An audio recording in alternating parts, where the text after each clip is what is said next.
Aboru Aboio! Olá, queridos amigos e seguidores que com tanto carinho e respeito acompanham os nossos vídeos aqui no nosso canal do YouTube Casa da Boa Sorte. Sou o Babá Ilessiria Oderez Arcel e estou aqui para poder interagir com cada um de vocês. Primeiro, pedir perdão, nos últimos dias a gente não conseguiu disponibilizar vídeo no canal devido às atividades no nosso templo, mas eu não poderia deixar de vir aqui interagir com vocês, cumprimentá-los, desejar uma excelente nova semana, que as bênçãos de Olodumare e dos orixás recaia sobre a vida de cada um de vocês, que são merecedores disso. Muitas pessoas lamentam, muitas vezes, situações adversas em suas vidas, mas não refletem do porquê que elas ocorrem e do porquê que muitas vezes elas não são abençoadas. Nós precisamos fazer por onde, tá bom? Vamos sempre pensar dessa forma para a vida caminhar positivo. Gente, eu tô aqui para cumprir com a minha promessa. Hoje eu vou falar sobre a sabedoria do Ifá, como eu anunciei numa live que eu disponibilizei aqui no canal. E no próximo vídeo aqui do canal, que eu vou me esforçar para conseguir gravar na semana que vem ou daqui a 15 dias, eu falarei sobre o que é o Océ Ifá e o que é Itadogum, explicando as diferenças entre essas duas palavras que estão ligadas a costumes dentro do culto de todos os orixás, não é só dentro do culto do Ifá, para que os praticantes da religião tradicional Urubá que me acompanham aqui possam compreender qual que é a semelhança e a diferença entre esses rituais, o porquê que tem um, porquê que tem outro, enfim. Mas hoje eu vou vir aqui porque uma quantidade significativa de seguidores, tanto aqui do canal, como lá da página do nosso templo no Facebook, que na descrição aqui do canal do YouTube tem o link, se eu não estiver enganado, da página do meu templo no Facebook, como lá também no Instagram, no @casa_da_boa_sorte, as pessoas mandam para mim assim, questões que eu acredito que é importante abordar no vídeo de hoje, como por um exemplo, Babá, o que nós podemos extrair da sabedoria do Ifá? Nós só temos acesso a essa sabedoria quando consultamos o Ifá? Por um exemplo, muitos pedem para mim o seguinte: Babá, posso participar da sua cerimônia de sábado? Como funciona? Enfim, primeiro é importante esclarecer, como eu falo em diversos vídeos, que o meu templo, desde a sua fundação, que é setembro de 2012, sempre foi fechado aos membros filiados. Eu nunca apreciei atividades abertas ao público, porque eu acredito que isso acaba, infelizmente, fazendo com que aquela cerimônia não ocorra muitas vezes no potencial energético que ela ocorre quando as pessoas estão ali realmente focadas e concentradas e envolvidas com aquele ritual de uma forma familiar e respeitosa. Então eu aprecio muito isso, preservar a intimidade espiritual do meu templo e dos meus filhos. Porém, eu já fiz na história do meu templo 3 ou 4 cerimônias do culto semanal aberto. Desde o princípio da pandemia eu não fiz mais, e como nós ainda estamos numa pandemia, não estou fazendo. Mas tão logo que a situação da pandemia se resolver, eu pretendo convidar aqueles que acompanham o meu trabalho na internet para que possam estar assistindo e vendo com seus próprios olhos como ocorre a cerimônia do culto semanal de sábado e compreender a importância disso para aqueles que são principalmente iniciados no Ifá. Por quê? Diferente do que muitas pessoas dizem, o Ifá ele não é uma sabedoria voltada ao indivíduo apenas para o momento da consulta oracular. Dentro do Ifá nós temos 256 Odu. Cada um desses 256 Odu possui uma quantidade significativa de versos. Esses versos, eles têm parábolas, metáforas e possuem o que nós chamamos de itumó, que é a interpretação. Ifá mesmo diz em um provérbio: quem tem bom ouvido, escuta. Quem tem sabedoria, compreende. Porque o Ifá fala por parábolas, por provérbios, por metáforas. Então, dentro dos diversos versos de Ifá que existem, em todos os Odu, existem versos que só farão sentido para uma pessoa quando aquele Odu sai ou num processo de iniciação no Ifá ou em uma consulta momentânea, enfim. Porque aí aquele verso vai trazer recomendações relacionadas àquele momento ou à vida daquele indivíduo relacionada à sua predestinação, que nós chamamos de Ipim, ou aquilo que foi imposto ao mesmo por Olodumare, o que nós chamamos de Ayamon, porque nós temos duas questões quando envolve a palavra destino em Yorubá. Nós temos a predestinação, ou seja, as várias possibilidades que nós escolhemos, que o nosso espírito escolhe, e aquilo que o Olodumare confia de que nós faremos para somar a sua criação, que é o que nós chamamos de Ayamon. Dito isso, quando uma pessoa passa pelo processo de iniciação no culto de Ifá, no Orixá Orunmilá, ela vai ter o Odu Ifá dela, e esse Odu vai estar relacionado a essa questão, a vida da pessoa. Quando a pessoa passa por uma consulta oracular momentânea, a finalidade do Ifá é trazer respostas para as indagações e apontamentos de soluções comportamentais e espirituais para os problemas que vêm afligindo a pessoa naquele ciclo que ela está vivendo. E a função dos versos que saem nessa consulta é dar ao sacerdote, ao Babalaú, a capacidade de compreender quais são esses problemas, como auxiliar o consulente a resolvê-los através de mudanças comportamentais e realizações de rituais que darão o suporte energético necessário para que aquela pessoa supere aquele momento ou aquele problema que ela está vivendo, até que atraia determinada bênção que está no caminho dela. Lembrando que o Ifá pode tanto prever bênçãos vindo para a vida da pessoa, como negatividades. E tanto em um caso como em outro, não basta só o Ifá prever. Por quê? Você precisa assumir uma postura, além de fazer rituais para manifestar a bênção, como também assumir uma postura e realizar rituais para neutralizar uma negatividade. É muito importante as pessoas compreenderem isso. Tem gente que pergunta, mas eu consultei o oráculo, toda vez que eu consulto tem ebó. Sim, toda vez que você consulta tem ebó, porque a finalidade do ebó são duas. Ou te ajudar a atrair uma bênção que está no seu caminho, mas que não está garantida, porque a qualquer momento ela pode escapar, ou neutralizar uma negatividade que está no seu caminho, que com a força de Orixá e o seu próprio comportamento, você poderá se desviar daquela negatividade, daquele problema, daquele mal. É muito importante entender que o papel do Ifá é esse. Não vai ter consulta que o Babalaô vai olhar para você e vai dizer, não, tá tudo bem, você não precisa fazer ebó. Isso dentro da liturgia Yorubá não existe, tá? Dito isso tudo, dentro dos versos de Ifá, tem uma série de versos que traz recomendações e orientações comportamentais que servem para o indivíduo, independente das questões de iniciação e consulta. Porque o Ifá também tem um papel, como várias outras sabedorias existentes dentro da religião tradicional Yorubá, porque todo culto de Orixá tem a sua sabedoria. O culto de Orunmilá tem o Ifá, o culto de Obatalá tem o Erin de Logum, o culto de alguns orixás que não tem o Erin de Logum tem através dos Itã, que são as histórias, né? Tem através dos próprios Oriki, porque o Oriki de um orixá ele também deve ser interpretável. Através do Oriki de um orixá eu consigo compreender a força, a essência daquele orixá e como aplicar aquilo na minha vida para que aquele orixá me ajude a viver melhor. Então todo culto de orixá tem uma sabedoria inserida dentro de si. E no culto de Orunmilá nós chamamos essa sabedoria de Ifá. Então nos versos de Ifá tem vários versos que nos ensinam como viver bem, em primeiro lugar, com nós mesmos.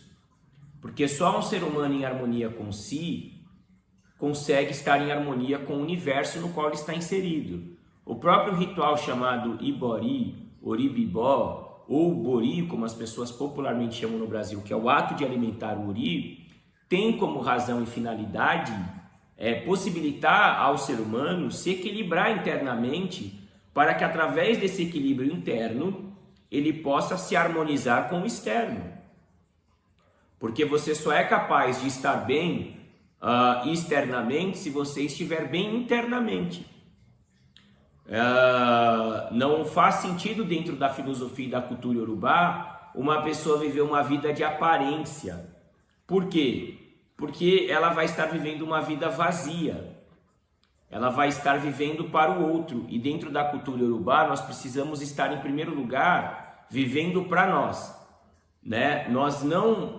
O que é interessante? Eu vou aqui ensinar uma coisa para vocês. Existe um oriki de Oxum que fala: Oxum, oyeyenimo, awedewemo, que significa: Oxum é aquela que se enfeita com o bronze para depois enfeitar o seu filho, a sua criança.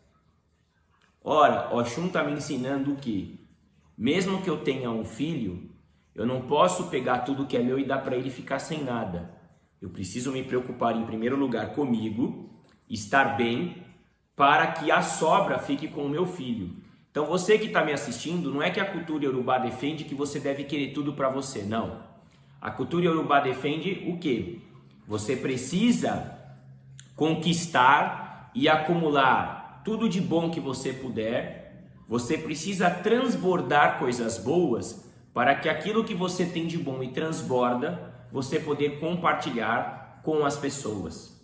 A ideia iorubá é de compartilhamento, mas é uma ideia racional e sensata. Nós só compartilhamos aquilo que nós temos sobrando.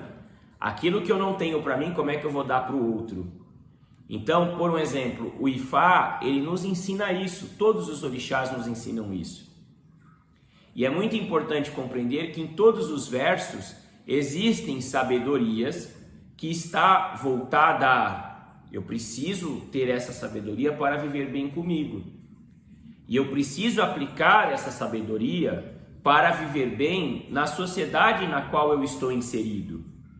O que tem ocorrido muito é uma quantidade enorme de pessoas iniciadas no que se chama Essin Orixá Ibilé e Xexelagbá, religião tradicional iorubá, mas que possuem a iniciação, porém não têm a possibilidade de compreender essa filosofia através de ensinamentos de uma forma saudável. De que forma?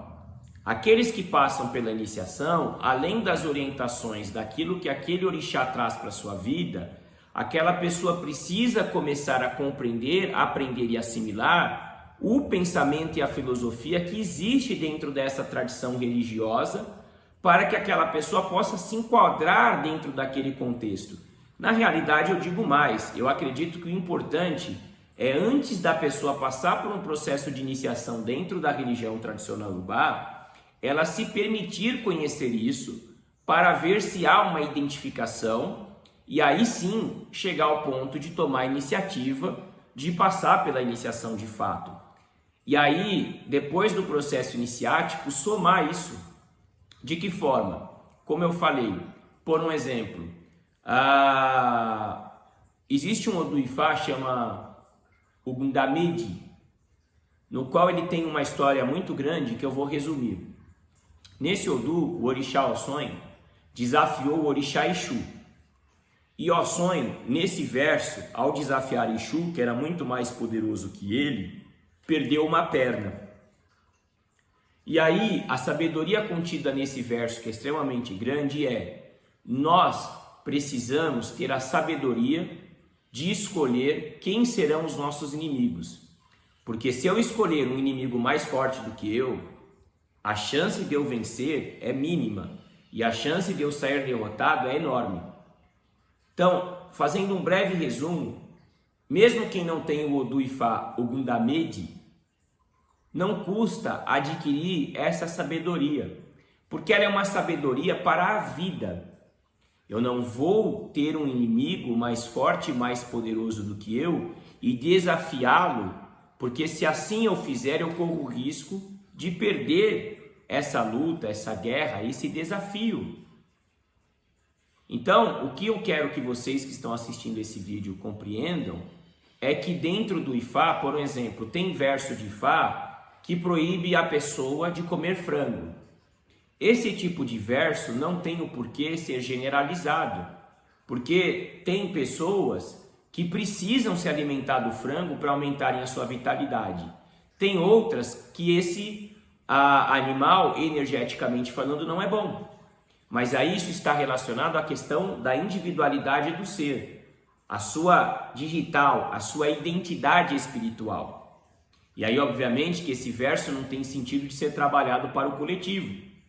Agora, as sabedorias do Ifá, que trazem palavras de sabedoria para viver bem em sociedade, com orientações de comportamento e conduta social, podem sim e devem ser trabalhadas no coletivo, porque é isso que o povo Yorubá faz desde quando a criança nasce ali no ambiente familiar. Ela é criada, ela é moldada ao padrão da tradição e da religiosidade Yorubá. Ela é ensinada a se relacionar com as pessoas dentro dos valores morais e sociais presentes na religiosidade do culto de Orixá. Nós que somos devotos do Orixá e que somos ocidentais, precisamos compreender que praticar isso dessa forma é fundamental para que nós possamos viver em equilíbrio e em harmonia com a ritualística, com a liturgia que nós desenvolvemos no dia a dia. É o que eu ensino os meus filhos no meu templo. Eu não sou apenas de Ifá e de Orixá enquanto eu estou no meu templo ou enquanto eu estou num ritual. Ser de Ifá e ser de Orixá é ser de Ifá e de Orixá dentro e fora do ritual religioso. É 24 horas por dia. Quem passou por iniciação e teve o axé do seu orixá plantado no seu ori, não tem um mecanismo de tirar isso e falar, agora eu vou dar uma pausa, eu não sou mais de orixá. Isso não existe. Por isso, obter essa sabedoria e compreender ela e utilizar ela para bem viver é fundamental para que as pessoas não vivam em conflito. Porque o que ocorre muito são pessoas iniciadas no orixá, porém que na prática vivem filosofias, ensinamentos e sabedorias de outras tradições religiosas. E isso acaba causando um conflito interno muito grande e acaba fazendo com que a pessoa acredite que dentro do culto de orixá só há ritual, não há ensinamentos. E na realidade, o ritual, ele inclusive tem a finalidade de nos ensinar. E os versos, os oriki, as próprias cantigas, têm a finalidade de nos transmitir sabedoria, além de nos incentivar a praticá-la. Por isso que eu venho compartilhar com vocês dentro da sabedoria da religião tradicional Urubá, existem instruções individuais para aquela pessoa que pertence àquele culto, que tem aquele determinado Odu, que tem aquele determinado Euó. Ponto. E existem recomendações coletivas que são extremamente importantes para que a pessoa se relacione bem com ela mesma e com o ambiente no qual ela está inserida. Porque para nós, dentro da nossa filosofia, não há culto de orixá através da pessoa com ela mesma. Nós acreditamos que o axé não se cria, nós acreditamos que o axé se transfere e damos muito valor à vida em coletividade, por mais problemas que isso pode trazer, mas até esses problemas precisam ocorrer para que nós possamos aprender com eles e superá-los e assim evoluirmos e trocarmos energia, trocarmos sabedoria. O problema é que hoje nós vivemos uma sociedade onde as pessoas querem comodismo e acabam abdicando ou abrindo mão de viverem em sociedade e de vivenciarem aquilo que o mundo real permite. Por isso que eu te oriento dentro da religião tradicional Urubá, nós temos sim um conjunto de instruções e orientações que visam o desenvolvimento individual do ser humano, em primeiro lugar para si e depois para o meio no qual ele está inserido. Porque o culto de orixá visa o crescimento individual para o fortalecimento do coletivo. Não faz sentido uma pessoa se fortalecer individualmente e pertencer a um coletivo fraco. O fortalecimento individual ele faz sentido quando ele é acompanhado do fortalecimento coletivo, tá bom? Então gravem isso que foi ensinado aqui no vídeo de hoje. E eu encerro o vídeo dizendo que tão logo que possível volto para disponibilizar um vídeo novo. Acabou de entrar um beija-flor aqui na minha sala, enquanto eu gravo o canal. Não sei se vocês estão vendo, é porque minha janela está aberta, mas é bom presságio, né? Como se fosse um morcego ou um urubu. Então eu aproveito para dizer que tão logo estaremos juntos novamente falando sobre Ossé e Itadogu. A você que me assistiu do princípio ao fim, sou extremamente grato pelos seus olhos e ouvidos atentos. Nos vemos em breve. Um grande abraço. Irigo. Tchau, tchau.